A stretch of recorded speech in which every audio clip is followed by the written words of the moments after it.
Thiruvananthapuram കോർപ്പറേഷനിലേക്ക് 3 CPIM area സെക്രട്ടറിമാർ മത്സരിക്കും. ജില്ലാ കമ്മിറ്റിയുടേതാണ് തീരുമാനം. 75 സീറ്റിൽ CPIM മത്സരിക്കും, 17 സീറ്റിൽ CPI-യും മത്സരിക്കുന്നുണ്ട്. വിവരങ്ങളുമായി അർജുൻ രാജാണ് തിരുവനന്തപുരത്ത് നിന്ന് ചേരുന്നത്. അർജുൻ, ജില്ലാ കമ്മിറ്റി എന്തൊക്കെ സുപ്രധാനമായ തീരുമാനങ്ങളാണ് എടുത്തിരിക്കുന്നത്?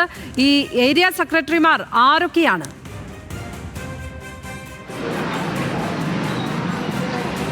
ലക്ഷ്മി, CPIM-ന്റെ തിരുവനന്തപുരം ജില്ലാ കമ്മിറ്റിയാണ് തിരുവനന്തപുരം കോർപ്പറേഷനിലെ സ്ഥാനാർത്ഥികളുമായി ബന്ധപ്പെട്ട തീരുമാനങ്ങളിലേക്ക് എത്തിയിട്ടുള്ളത്. അതിൽ ഏറ്റവും പ്രധാനപ്പെട്ടത് 3 ഏരിയ സെക്രട്ടറിമാർ ഇത്തവണ കോർപ്പറേഷനിൽ തെരഞ്ഞെടുപ്പിൽ മത്സരിക്കും എന്നുള്ളതാണ്. അതിൽ Vanchiyoor area secretary K. Sreekumar, Palayam area secretary Vanchiyoor Babu, Vilappil area secretary RP Sivaji എന്നിവരെയാണ് തെരഞ്ഞെടുപ്പിൽ തിരുവനന്തപുരം കോർപ്പറേഷനിൽ മത്സരിപ്പിക്കാൻ തീരുമാനിച്ചിട്ടുള്ളത്. K. ശ്രീകുമാർ ചാക്ക വാർഡിലായിരിക്കും മത്സരിക്കുക. വഞ്ചിയൂർ ബാബു വഞ്ചിയൂർ വാർഡിൽ മത്സരിക്കും.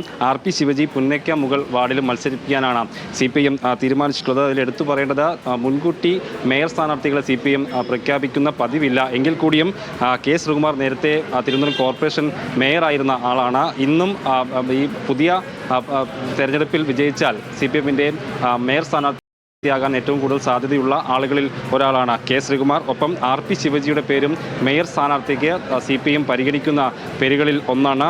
പുന്നയ്ക്ക മുകൾ വാർഡിൽ നിന്നാണ് RP ശിവജി സ്ഥാനാർത്ഥിയാവുക. ഒപ്പം തന്നെയാണ് വഞ്ചിയൂർ ബാബു, ഏരിയ സെക്രട്ടറി ആയിട്ടുള്ള വഞ്ചിയൂർ ബാബുവിനെയും മത്സരിപ്പിക്കാൻ CPIM തീരുമാനിച്ചിട്ടുള്ളത്. അങ്ങനെ 3 ഏരിയ സെക്രട്ടറിമാർ ഉൾപ്പെടുന്ന സ്ഥാനാർത്ഥികളായിരിക്കും ഇത്തവണ തിരുവനന്തപുരം കോർപ്പറേഷനിൽ മത്സരത്തിന് എത്തുക. 75 സീറ്റിലാണ് CPIM ഇത്തവണ മത്സരിക്കുന്നത്. കഴിഞ്ഞ തവണയും 75ഓളം സീറ്റിലാണ് CPIM മത്സരിച്ചത്. അതിൽ 39 സീറ്റാണ് CPIM-ന് ലഭിച്ചത്. എന്ന് മാത്രമല്ല, മറ്റ് പാർട്ടികളുടെ സീറ്റ് വിഭജനത്തിലും ഒരു ഏറെക്കുറെ ധാരണയിലേക്ക് CPIM എത്തുകയാണ്. തിരുവനന്തപുരം കോർപ്പറേഷനിൽ 17 സീറ്റിൽ മത്സരിക്കാൻ CPI-ക്ക് സീറ്റുകൾ നൽകിയിട്ടുണ്ട്. 17 സീറ്റിൽ തിരുവനന്തപുരം കോർപ്പറേഷനിൽ CPI മത്സരിക്കും. RJD-ക്ക് ഒരു സീറ്റ് കൊടുക്കുന്ന കാര്യം കൂടിയാണ് ഇനി ഒരു അന്തിമ തീരുമാനം ആകാനുള്ളത്. അതല്ലാതെ മറ്റ് എല്ലാ ഘടകകക്ഷികൾക്കും ഉള്ള സീറ്റ് ധാരണ ഏറെക്കുറെ പൂർത്തിയായിട്ടുണ്ട്. 101 വാർഡുകളിലാണ് തിരുവനന്തപുരം കോർപ്പറേഷൻ സീറ്റുകൾ ഉള്ളത്. അതിൽ 100 വാർഡുകളിൽ ഏറെക്കുറെ സ്ഥാനാർത്ഥി നിർണയം, സീറ്റ് വിഭജനം ഇടതുപക്ഷം ഇപ്പോൾ പൂർത്തിയാക്കിയിട്ടുണ്ട്. വരുന്ന സംസ്ഥാന കമ്മിറ്റിയിൽ കൂടി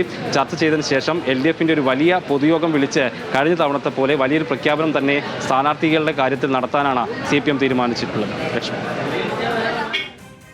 അർജുൻ രാജാണ് വിവരങ്ങൾ പങ്കുവച്ചത് തിരുവനന്തപുരത്ത് നിന്നും.